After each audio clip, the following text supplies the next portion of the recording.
We're at the cutting edge of cardiovascular sciences. I'm John Cook, professor and chair of the Department of Cardiovascular Sciences here at Houston Methodist Hospital. And we're going to cut to the studio now so that Dr. Lee Lai can introduce our guest today. Good afternoon, everyone. Today is my great pleasure to introduce Dr. Courtney Griffin.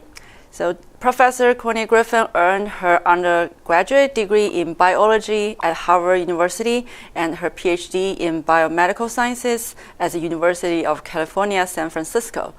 Then Professor Griffin completed her postdoc fellowship in genetics at the University of North Carolina, Chapel Hill, and then launched her own lab at Oklahoma Medical Research Foundation in 2008. At OMRF, she holds the Scott Zerald Chair in Biomedical Research and a full member of Cardiovascular Biology Research Program. And excitingly, she was just promoted this month to serve as the OMSF's Vice President of Research. Congratulations. And Professor Griffin is a standing member of the NIH Cardiovascular Differentiation and Development Study Section. She's also active within American Heart Association and North American Vascular Biology Organization, where she is currently serving as the immediate past president. So Professor Griffin, welcome to our show. Thank you. I appreciate the invitation to be here with you. Yes, talking about the NAVBO, I believe the years that NAVBO was under your leadership was just a pandemic area, which really isolated everybody in our field. But however, during these years, the NAVBO organized so many activities, including all the seminars, in-focus session, and webinars. And those activities really benefited so many of our vascular researchers like me. It also provides such a great platform that everybody can participate, especially for the junior researchers. So I'm a big fan of all the activities of NAVBO. Thank you so much for your leadership. And also, I'm just wondering if the pandemic really how the pandemic affects your leadership in NAVBO. I assume it's very challenging, right? Yeah, that was not something that I anticipated when I decided to run for president of NAVBO. Let's see, because at the time I ran, and then, I did a year as a president-elect, and I think it was maybe during that year that the pandemic hit. And then, of course, it was obvious that as I transitioned into the presidency, the pandemic was not going to go away anytime soon. So, all of that online programming that emerged while I was president and in the year that I was president-elect, that was really a community-based effort due to really terrific committees and subcommittees that were already in place within NAVBO. But so many folks on those committees, scientists, stepped up and brought really creative ideas to the table. And of course, it was all organized by our amazing administrative leader at NAVBO, Bernadette Englert, who a lot of people know. And she is, because she's been with NAVBO since its inception, she has this sort of master plan for what has worked in the past institutionally. But she's really creative too, and that showed during the pandemic as she started pivoting and challenging us scientists to bring new ideas to the table to keep people engaged. And we were lucky that platforms like Zoom really facilitated better webinaring and better meetings, and it just kind of all came together. But I think what really spoke to the success of it is that it has continued on even post-pandemic. A lot of those online efforts that you mentioned are still just kind of part of the regular routine month-to-month NAVBO programming. And I think that speaks to the fact that it really has resonated with people, and it's connected our community, our NAVBO community, which used to only get together once a year at our annual meetings, but now we get together on a very regular basis online. And that's, I think, really strengthened the organization. It's really fun to watch that continue on, even since I've moved out of the immediate presidency role. Yeah, and NAVBO really rose to the occasion. And you're right, you had great leadership, and you also had Bernadette Engler, who's been around since the inception of NAVBO. And yeah, she's kind of the glue that holds things together, right? But I think, there was a silver lining of the pandemic, and exactly what you said. It did enforce a sense of community. It increased a sense of urgency. It enhanced innovation, creativity, particularly around vaccines and infectious diseases, but all manners of science related to that. And yeah, so I think there was some silver lining to it. Speaking of communities, you're now taking on the role of VP of OMRF, the Oklahoma Medical Research Foundation, and that must be on your mind now. Your scientific community there at OMRF, and what are your plans for enhancing the community and driving it forward? Oh, thanks for asking about that. So OMRF is just a fantastic private research foundation. For those of your viewers who aren't familiar with it, we're in Oklahoma City.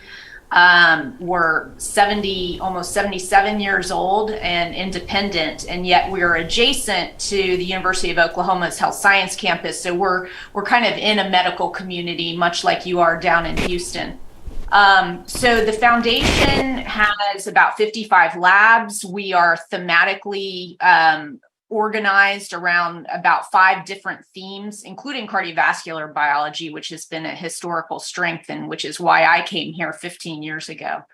So, moving forward into this administrative role, which is really our top scientific role here at OMRF, my job and my goals are to work with our fairly new president, Andy Wyrick, who came to us from the University of Utah about a year ago. And we're really working to just kind of continue promoting the scientific excellence that's already here, making the rest of the country more and more aware of it. So sort of raising the visibility of our scientists and the outstanding work that they've been doing and are continuing to do. Of course, that leads to better and better recruits. And we're trying to make people more aware of this sort of gem we have here in the middle of the country. And to make people aware that there's great science going on, sort of in all corners of our country, not just on the coasts. So I think OMRF is going to be a force to be reckoned with. It has in the past, and it will continue to be so. And I'm excited to just kind of keep promoting and making people aware of our science here. That's wonderful. And along the same lines, thinking of your community, of course, the junior faculty are the stars, the rising stars in your community. Tell us what kind of advice do you have for those junior faculty that are rising stars in your community that are generally relevant to all the junior faculty listening to the show? Absolutely. So at OMRF, we're pretty fortunate here in Oklahoma to have access to some federal resources that are only available to states in the bottom half of funding. And so these are kind of large program project grants that help out our junior faculty. But some of the structure that we build around grants like that, I think the lessons we learn from that can be applied to people in any state, to junior faculty in any state. And it's really centered around having invested in mentoring teams of more senior faculty.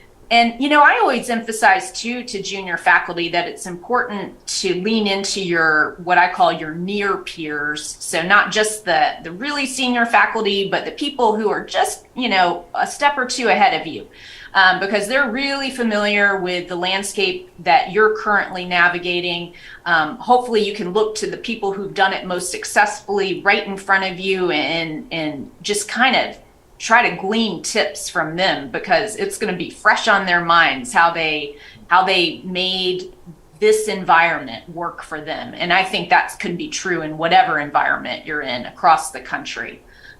So I think it's, as always, an exciting time to be a junior faculty. It's such an exciting part of your career, but you really have to lean into the resources around you and the mentoring, and just try to model yourself after people that you want to emulate. Mm-hmm. Well, you've done a wonderful job yourself, and I think there'll be a lot of junior faculty that'll want to emulate you. We're going to hear today about your wonderful research in vascular regression. So I think without any further ado, maybe we should turn to your slides and hear from you the latest in vascular regression. Great. I look forward to sharing this.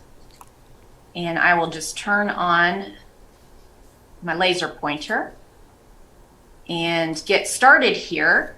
And I just want to start off with a quick disclosure that the research that I'm going to talk about today has had a method of use patent filed for it.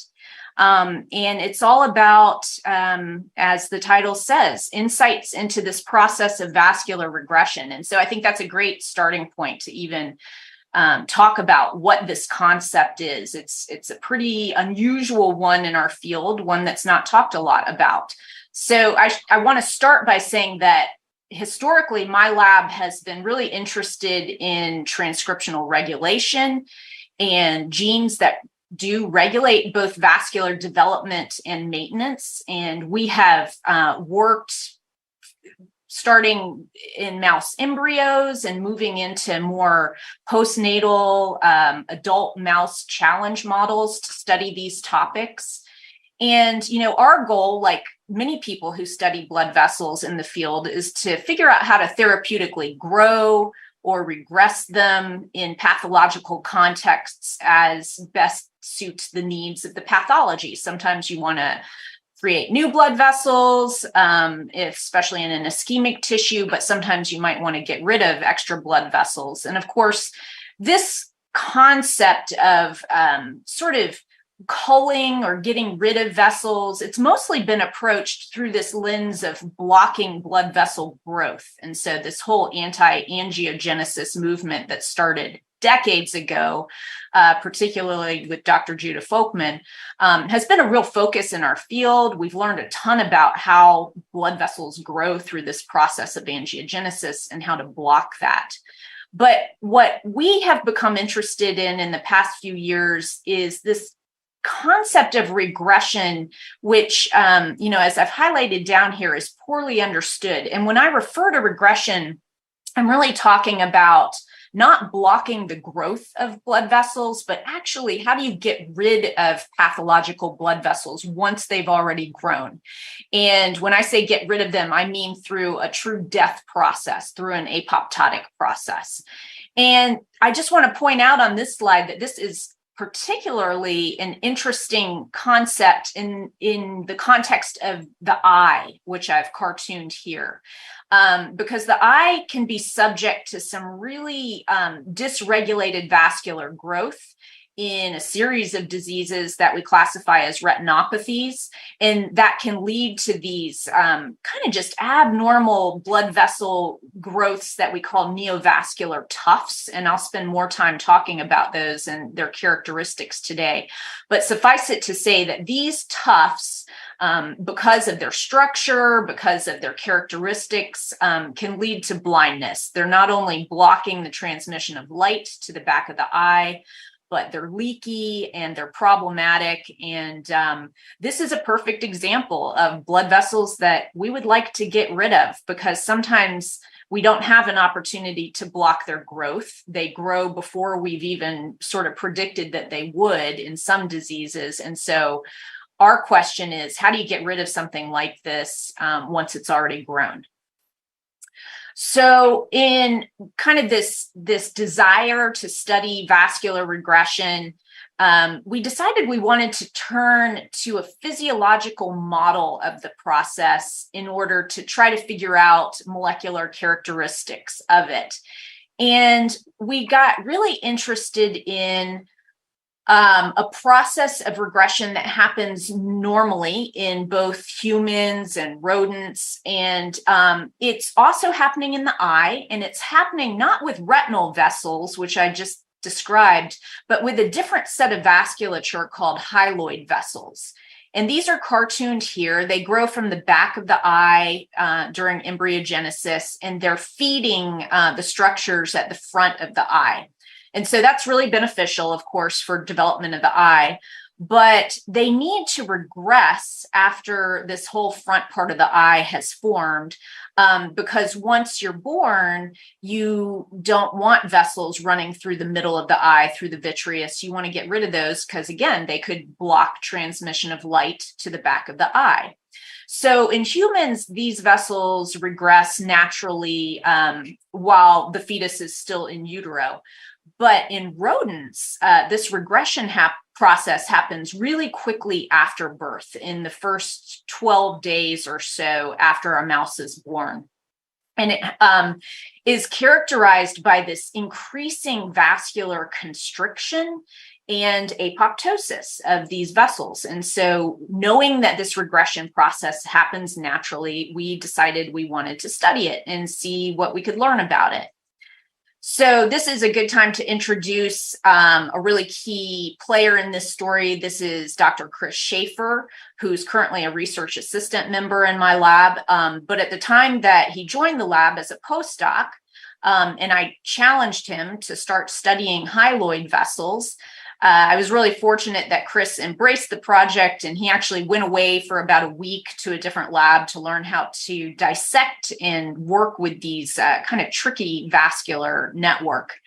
And Chris came back, and as you can see here from this whole mount prep of a hyaloid network, which has been stained for the blood vessels in red with this anti-CD31 antibody, you can see that the vessels do start dying, and they do so in a really interesting pattern. Instead of seeing little apoptotic endothelial cells throughout the network, Chris noticed that you would see entire vessels becoming tunnel positive all at once in green. And you can see here in this inset, then here's a green vessel, here's a green vessel, but here's a non-tunnel positive vessel that's still healthy.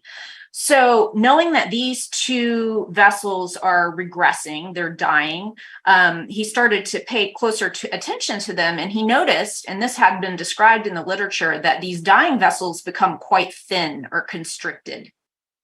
And that's kind of graphed quantitatively up here, where you can see the non-apoptotic vessels in black are thicker in diameter than the apoptotic vessels. Can I ask a quick question about that, Dr. Griffin? Yeah. When you say the vessels were constricted, are you implying that there's vasomotor tone, increased vasomotor tone, and they're actually actively contracting, or is it more of a thickening of the vessel wall? What's going on there? Yeah, we wish we knew what drives the constriction. We haven't figured it out.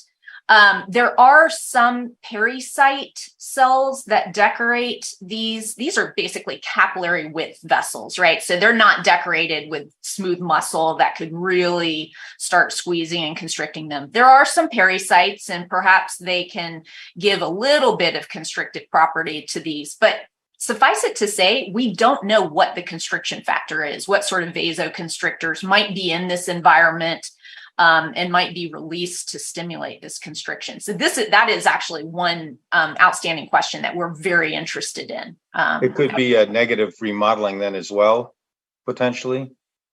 More of a structural change rather than a functional change?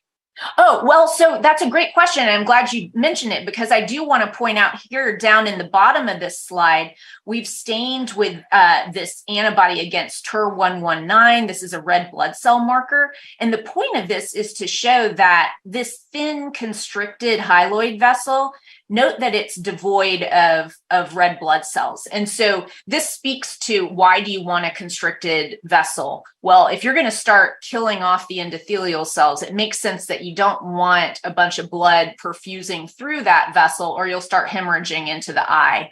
And so it makes sort of teleological sense that you'd want to constrict a vessel before and cease the blood flow before you start killing it off. But what causes that constriction is still an unknown, and something we're very interested in, as will become more obvious moving forward into this talk.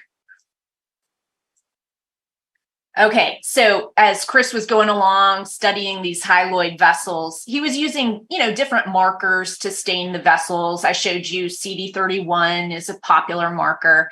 He also started using an antibody against an endothelial transcription factor belonging to the ETS family of transcription factors. And this particular transcription factor is called ERG. It's commonly used for staining endothelial cells in different tissues, and in particular in the eye, especially for people who study retinal endothelial cells. So Chris was just using this as a marker to study endothelial cells. And it jumped out to him very quickly that he would get beautiful ERG staining, shown here in red, in the healthy, the thick hyaloid vessels, but in the thin, constricted hyaloid vessels that were presumably going through the regression process, they were devoid of ERG.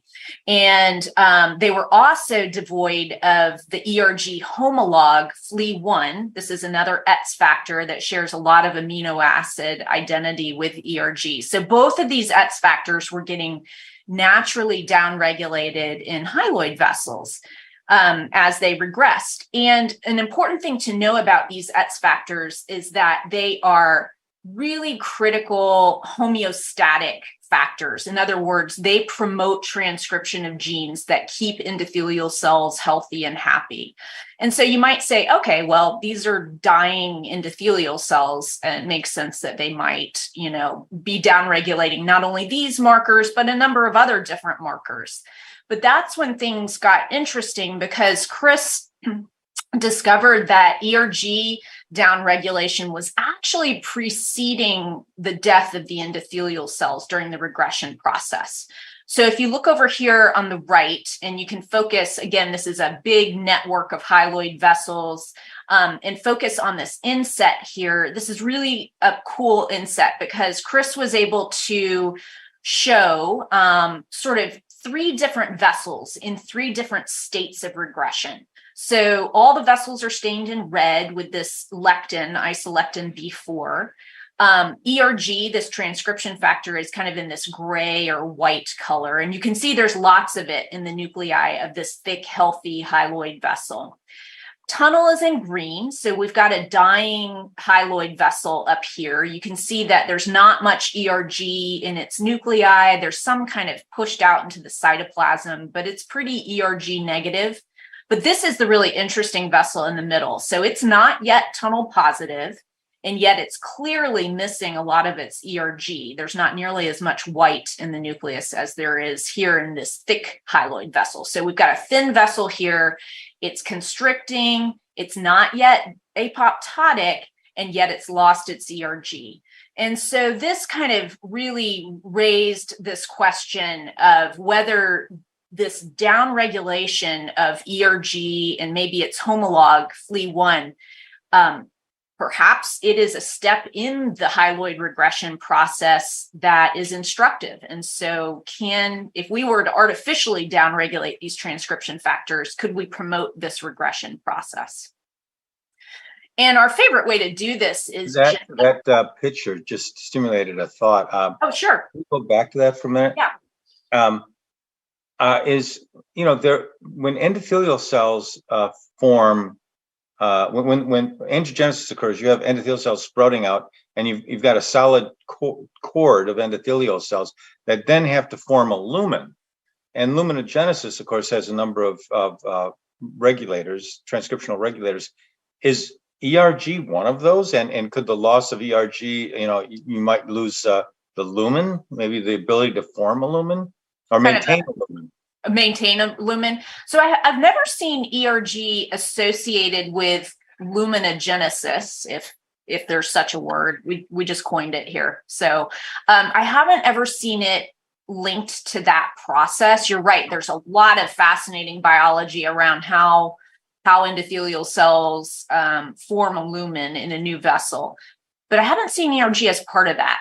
It's definitely contributes to angiogenesis, but not necessarily to the lumen process. So it's interesting. Yeah. You might look, though, to those genes that are involved in luminogenesis to see if they're absent in these cells that are undergoing this negative remodeling.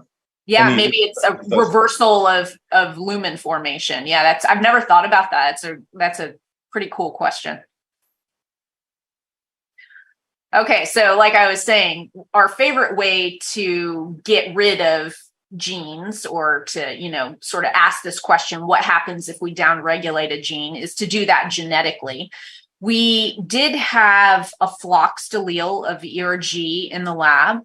And so, of course, we knocked this out in endothelial cells, and we asked, oh, good, does that then speed up the hyaloid regression process? And we were super disappointed when it did not even budge the regression process. It looked identical in control and mutant animals. And so we were sad about that, but we also were then immediately thinking about that homologue that I told you about, FLE1, which looks a lot like ERG and shares a lot of roles with ERG. And so we were aware that, oh, well, maybe we need to get rid of both of these transcription factors to really provoke this regression process.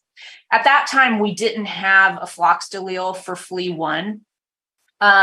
We do now, but then we did not. And so we were trying to find other ways of inhibiting or silencing these transcription factors in vivo. And we got excited by a commercially available inhibitor, pharmacological small molecule inhibitor of multiple ETS factors, including ERG and FLE1. This is called YK4279. And it was born out of screens in the cancer field because these ETS factors have a propensity toward translocation events. And when that happens in, say, prostate epithelial cells, it can lead toward oncogenic transformation.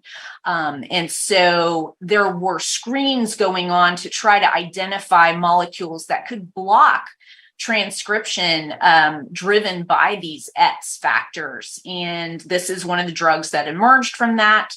And, it hadn't been used in the vascular field, but we thought, oh, this is perfect. Here's a small molecule inhibitor of ETS factors. Let's see what it does to hyaloid vessels.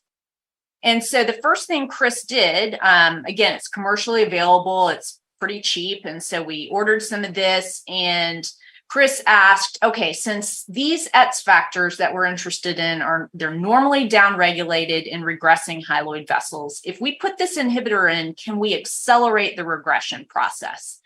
And so he injected into the eyes of pups that were 5-day-old pups. He injected either vehicle or this YK drug into these eyes.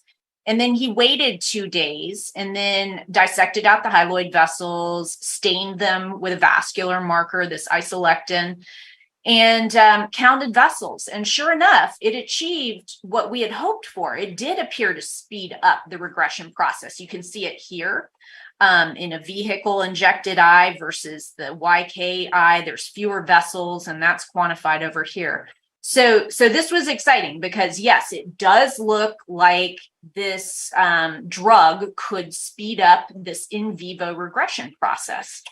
And at the same time that this was going on, our collaborator, George Davis, who's at University of South Florida, he was also putting this drug on networks of endothelial cells that he would grow in vitro in these 3-dimensional collagen matrices. Now, these are static vascular networks. There's no flow running through them. But sure enough, when he applied this YK drug to them in a dose-dependent manner, it really regressed these networks. And the fact that it was so effective in George's model, plus the fact that we knew that regressing hyaloid vessels like to constrict, it started us thinking about flow and how blood flow factors into this whole regression process and whether this drug's efficacy is impacted by flow.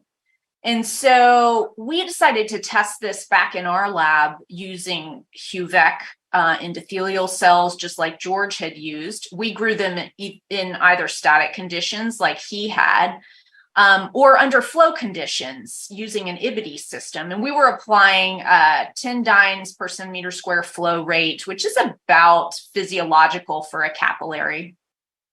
And then we started testing to see what is the drug able to achieve under static or flow conditions. And so under static conditions, just like George had shown, we get cell death with the YK drug. But interestingly, when cells have flow running across them, the YK drug doesn't kill them. So, and this is also shown here up in the top right of this slide where Chris stained for active caspase 3 as an apoptotic marker. You can see under the static conditions, we see this marker popping up with the YK drug, but not under the flow conditions. So flow did appear to inhibit this YK-mediated cell death that we were seeing in vitro. And this then got us really excited because we thought, well, maybe we can exploit this in vivo in a pathological setting. So we'd already shown that it could speed up a physiological regression process. Could we exploit this knowledge in a pathological setting? And this takes us back to that retinopathy phenotype, which I told you about, where retinal endothelial cells under certain conditions can grow these neovascular tufts that I mentioned at the beginning. What I didn't tell you then is that these are very thin and tortuous vessels that are cartooned here as these little cloud-like structures. They have very slow blood flow from what we can tell. And so this may then be setting up a perfect scenario where here's a slow flow vessel. If we add this X factor inhibitor, this YK drug, can we actually promote regression selectively of these tufts, but spare these healthy retinal vessels that have normal blood flow? Would they be spared from the drug? Would they continue to survive, and would just the tufts be killed off? And so we used a model that is used in many labs to grow these neovascular tufts. This is called an oxygen-induced retinopathy model. You use young juvenile pups for this, and at about P17, postnatal day 17, you get these nice vascular tufts grown. And that's where we decided to step in with our drug and see whether it could regress those tufts after they had formed. So Chris was able to take advantage of contralateral eyes. So at day P17 and a half, when they had these nice tufts, he injected intravitreally either a vehicle or the YK drug, and then waited 2 days to see what would happen to the tufts. And this was really gratifying for us to see that what we had hypothesized actually did hold up. So in these whole mounts of these retina preps, the tufts are kind of pseudo-colored in this brown so that you can sort of see them at a large field level.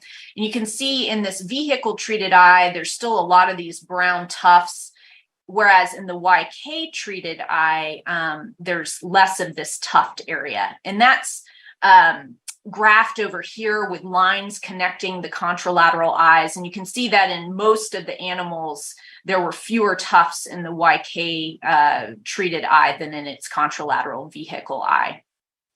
You're also seeing graphed an avascular area, which is pseudo-colored in blue. This is sort of an effect of this OIR model as well, that you get large areas of avascularity. And in general, when people are able to either block the formation of tufts or, in our case, regress them, you get sort of a healing of this avascular area, and you get normal vessels growing back in. And that is what you see here. We see less avascularity in our model. And I just really, too, want to point out that down here at the edge of the retina in this particular OIR model, you have healthy vasculature. The tufts kind of grow in the more central part of the retina.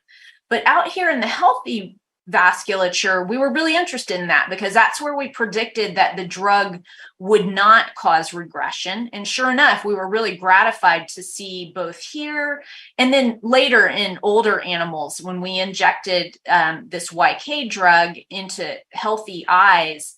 Really, it didn't cause any regression that we could tell. So this kind of held up this hypothesis that the YK drug selectively is regressing these slow flow tufts, but sparing healthy vasculature. And so, there are a few questions. There are actually a lot of questions that we're continuing to work on over the last couple of years since we've published this paper. I think one of the interesting ones that I just wanted to mention in our last few minutes is why this specificity for slow flow vessels. What is it? Why do you need to have that vascular constriction? Why do you need slow flow for this drug to work? And we got excited. We were scratching our heads about this, but we got excited by a paper from our collaborator, Anna Randy, who's in London, and she's really just one of the leaders in the ERG community. And in 2019, she had this nice Nature Communications paper, and it focused on ERG and flow, and it particularly focused in the readout of an ERG target gene called thrombomodulin, which has anticoagulative and pro-survival properties. And so before I tell you about Anna's findings, I should also mention there's another important transcription factor that now comes into the story called KLF2. This belongs to the Kruppel-like family of transcription factors. These are flow-responsive transcription factors, and KLF2 and KLF4 are two critical ones in endothelial cells. And they, like ERG and FLE, they promote vascular homeostasis. Of course, they do that under flow conditions because that's where they get expressed. So what Anna found in slow flow endothelial cells, that there's not much KLF2 expressed, right? There's not much flow, so there's not much of this Kruppel-like factor. And so thrombomodulin, which is a target of KLF2, doesn't have much of a chance to get transcriptionally activated without the help of ERG. So ERG becomes really critical in slow flow cells because it kind of acts like a pioneer to help pull KLF2, what little KLF2 there is in the cell, it helps to recruit it, pull it to the thrombomodulin promoter. It's also recruiting histone acetyltransferases like P300 to help decorate and open up the chromatin and basically drive transcription of this thrombomodulin gene, which promotes cell survival. Now, in a slow flow cell in which they've knocked down ERG, again, you don't have much KLF2, and without ERG there to help pull it to the thrombomodulin promoter, it's not able to find its way there, nor is P300. And so this chromatin remains closed under these conditions, and you fail to get transcriptional activation of thrombomodulin. And then in a normal endothelial cell that's experiencing flow, then there's plenty of KLF2 available.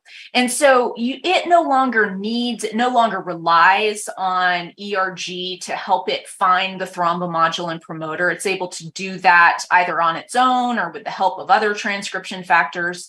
It's able to recruit P300 and other chromatin remodelers on its own. And so it's able to open chromatin and drive thrombomodulin transcription without the help of this ETS factor.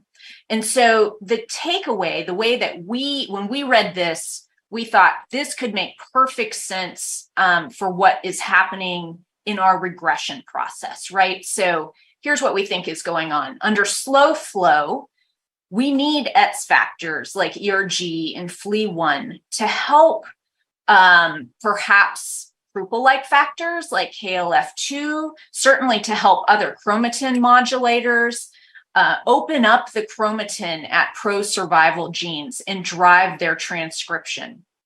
And so when you have this inhibitor of these ETS factors, which actually prevents their binding to DNA, we have some evidence of that, then there's not enough KLFs around to help find these pro-survival genes, to help recruit all the chromatin remodelers. And so these pro-survival genes maintain closed chromatin promoters, and their transcription is inhibited, and you end up having dead cells.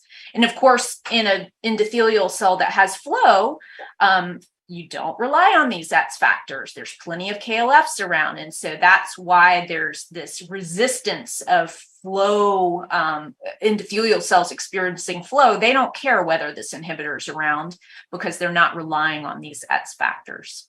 And so that's our working model. And we're really building data to try to support this and to test it and prove it by overexpressing and underexpressing these different factors to see if this will hold up. But I want to just kind of close out by saying for now, we think we have discovered a pretty simple recipe for ocular vascular regression. And it's a two-part recipe. It involves slow blood flow and it involves ETS factor inhibition. And of course, what I showed you today is being able to achieve that. It can either happen naturally in the case of hyaloid vessels, or we can actually provoke it with these ETS inhibitors, including this small molecule inhibitor, YK. So I think other questions we're really interested in beyond just all the mechanistic explanation that we're diving into here is what are other contexts for promoting beneficial vascular regression? Where else do you find slow flow vasculature that's pathological and that may benefit from ETS inhibitors like we've seen in the retinopathy model?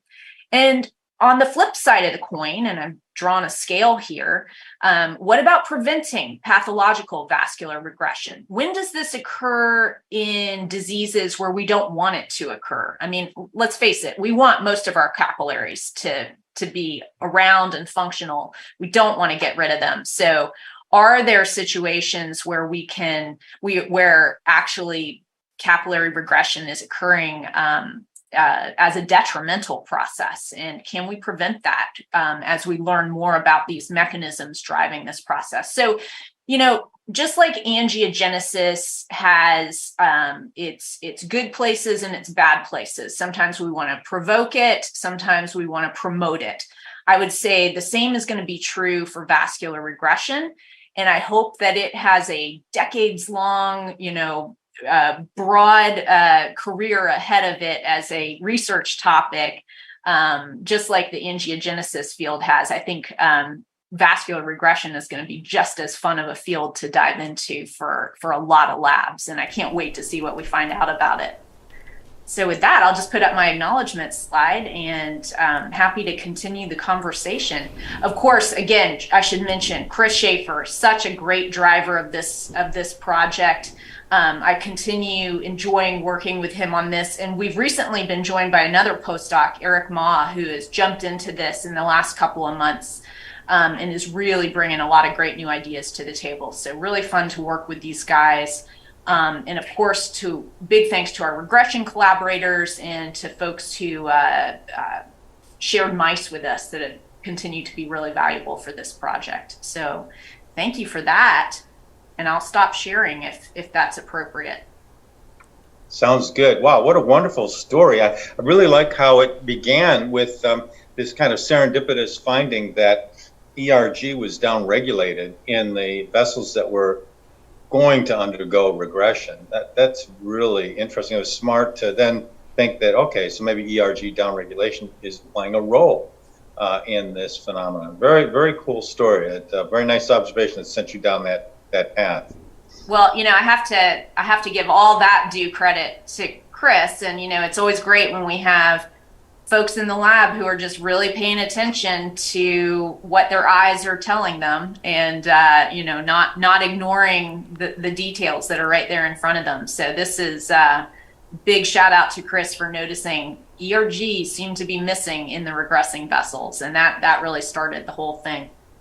I have lots of questions, but before I ask mine, let's go back to Lily in the studio. And Lily, I'm sure, has some questions. And let's remind Lily, why don't we remind the viewers that they have the opportunity to call in.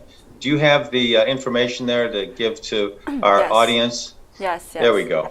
Yes, the audience can join by web. First, you can go to polev.com, which is POLLEV.com, or then enter DeBakey, DEBAKEY, and respond to the activity, or you can join by text DeBakey to 37607 and texting your message. So, but I would like to have the first question, if it's okay.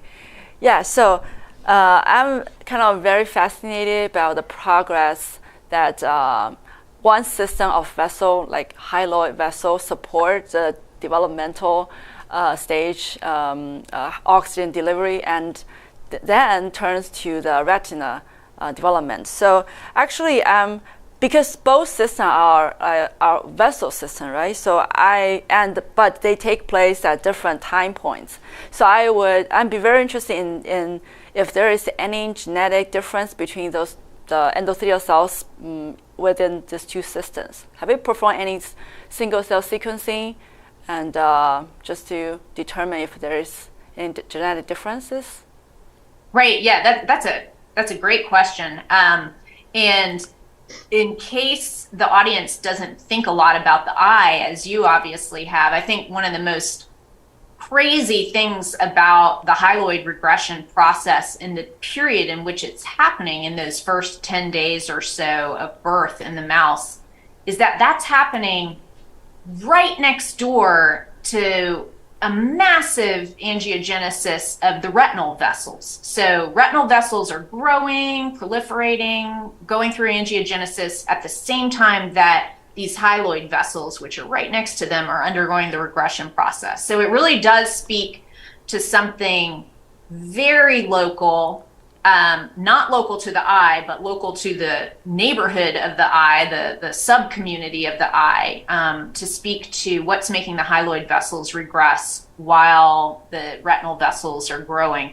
And to your question, is there something molecularly different about these two different vascular networks? We have not done single cell RNA-seq on them. It's an interesting idea.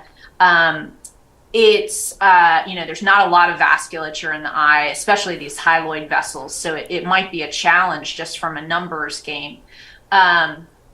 But ostensibly, we would think of them, they're all capillaries, they're all ocular blood vessels. I wouldn't predict that there's something fundamentally different about their expression. I expect it's more about what they're being subjected to. So while the retina vessels are receiving a lot of VEGF signals from underneath them that are helping them to grow out, these hyaloid vessels, what I didn't mention is they are decorated with a ton of macrophages that just happen to be there in the vitreous. You may have seen it in some of my pictures where we stained vessels with isolectin B4. That also picks up macrophages. So in some of those pictures, you may have seen a lot of green dots around the vessels. And other people have shown, and our lab has shown this as well, that the macrophages definitely contribute to the regression process. Chris has shown that is at least through inflammatory cytokines that they're secreting right there on the vessels. We think in particular through some collaborative work with George Davis that IL-1 and TNF-alpha, these two big gun inflammatory cytokines, are definitely drivers of the regression process. Now, what that connection is to the downregulation of the ETS factors in the eye context, we haven't been able to quite put that together yet, but we're suspicious that those inflammatory signals are perhaps driving that downregulation of the ETS factors, which is a critical part of the regression process. And we've been accumulating genetic tools to prove that, including some of the receptors, the endothelial cell receptors for these cytokines, to try to knock those out and see if it makes the vessels refractory to regression. So I think, in terms of what's upstream of regression, I think the inflammatory cytokines are going to be interesting. Certainly, what are those constriction factors, as John was mentioning earlier? That's a big question. And then what drives the ETS factor downregulation? And then, of course, what are the targets getting downregulated to make the cells die, we think those could be numerous, since we know that ETS factors have a lot of genetic targets to them, which keep cells happy. Yeah.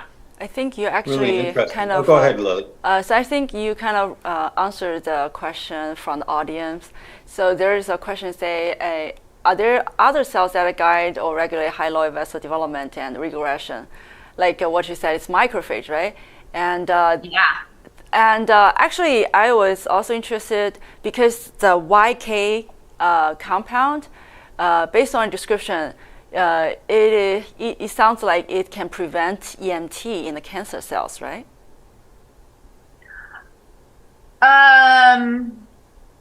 So, Lily, that's a good question. It definitely prevents the proliferation, the oncogenesis of cancer epithelial cells. And again, that comes to the fact that these translocations of the ETS factors kind of ramps up a lot of proliferation in those cells. But in terms of EMT, I haven't read that cancer literature. Is that something that you've seen, that the YK drug can prevent EMT in the cancer No, cells? actually, no, because I'm very interested in this cell phase transition. So actually, that's why I'm interested to see if there is any cell plasticity going on during the regression. So that's why I'm asking. Right. Yes. Yeah. Yes. No, so in terms of plasticity during the regression, I think they're kind of on a one-way path toward death. Yes. But what characteristics they take on during that dying process is something that the lab is becoming increasingly interested in, including our new postdoc that I mentioned, Eric. He's very curious about especially kind of what these neovascular tufts, what are features that they take on in addition to, becoming tuft-like. Then what I didn't mention in the mouse is that often these tufts will naturally regress on their own. So this becomes another opportunity for us to study regression, even without adding the YK drug. So that's a cool model. The OIR model is pretty cool because as you were alluding to, we could study those tufts, see what's happening to them in terms of features during their regression, and perhaps we'll pick up even more tools that we can sort of tap into to drive the regression process. Yeah, I was thinking along the same lines, Lily, wondering if the loss of the lumen, the negative remodeling, might be due to an endothelial to mesenchyme transition, possibly. The inflammatory cytokines, as you mentioned, Courtney, there's inflammatory cytokines being produced in the vicinity of those endothelial cells, and those are known to induce endothelial to mesenchyme transition. I got another question for you, though. I mean, this has incredible clinical import for such disorders as age-related macular degeneration or diabetic retinopathy. Tell us a little bit about how you might take this idea to the clinic. What you must be thinking along those lines. Tell us what you're thinking. Yeah, we are thinking a lot about that. Thanks for asking that. I mean, this would be, sort of our end goal if we could relieve the distress that comes from retinopathies. And like I said, retinopathies can arise in association with different diseases. You mentioned diabetic retinopathy, and of course, that's of great interest to us. Unfortunately, there are not great rodent models to study diabetic retinopathy, and that's made it really challenging for us to kind of apply our genetic tools and even the YK drug to really be able to say, oh, this is beneficial in a context of diabetic retinopathy. Now, that OIR model that I mentioned, it's very closely mimics something called retinopathy of prematurity. Mm-hmm. And so this is a big problem for preemie infants in the NICU who are kind of in and out of oxygen incubators, and it's to help their lungs develop. And it's because of that the blood vessels in their eyes start to undergo problems that leads to neovascular tuft formation. So we think that's one clinical context in which these insights that we're finding could be particularly helpful, because while anti-angiogenesis drugs are sometimes given to people with retinopathies, even babies, to either block the tuft formation, or in diabetic patients to help block the leakiness of the tufts, you might particularly argue in babies that you don't want to be administering anti-angiogenic drugs, because even if you put them into the eye, they can become systemic. And, you know, there's so much beneficial blood vessel growth going on that it seems like this is really a disease that's calling out for a regression drug, something to not just kind of willy-nilly administer an anti-growth drug to these babies, not knowing who's going to need it most and who would benefit most and who might actually kind of suffer from these drugs, but to actually then have a more targeted approach to get rid of these retinopathy tufts after they've formed. That could be really beneficial. So we're focusing a lot on these on this clinical readout, especially because we do have this good rodent model for it. This oxygen-induced retinopathy model is a great model for ROP. So that's our real focus right now. So can That's I have wonderful. Have an extra Go question? ahead, Lily. Lily has a question. Because in your presentation, your YK drug did help with retinopathy in the mice, right? But you haven't mentioned if the ERG knockout mice has a beneficial effect. Yeah. Okay, so thanks for mentioning that. So I told you that the ERG knockout did not speed up regression of the hyaloid vessels. And so that was really disappointing to us. And that's why we turned to the YK drug. We were looking for something that would inhibit more than just ERG, but perhaps ERG and FLE1.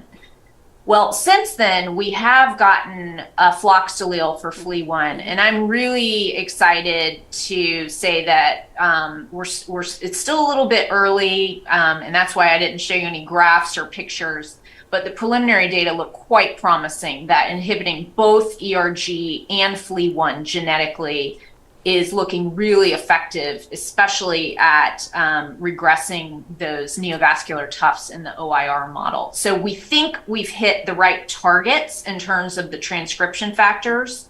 And that's a big breakthrough for us, because the YK drug is a little bit promiscuous. We don't know exactly which X factors it was touching. We don't know exactly, how it's working. So the more specific we can get about the mechanisms of regression, and starting at what are the X factors that need to be inhibited, and now we think we have a good handle on that, that just puts us one step closer, I think, to even designing better specific drugs that'll hopefully even be more efficacious at regressing the vessels that we want to and sparing the vessels that we want to keep healthy. I'm afraid that we've reached the end of our time, Dr. Griffin. What a wonderful talk. Best of luck to you. You've got potentially a new therapeutic for a number of eye diseases, and we look forward to seeing that develop. Thanks for joining us. Thanks to the audience for joining us. Dr. Lee Lai in the studio, thank you. And you've been watching At the Cutting Edge of Cardiovascular Sciences. Dr. Courtney Griffin talking about her work in vascular regression from the Oklahoma Medical Research Foundation. Thanks again, Dr. Griffin. Thanks to you both. I appreciate it. Thank you. Good night, all. Bye-bye.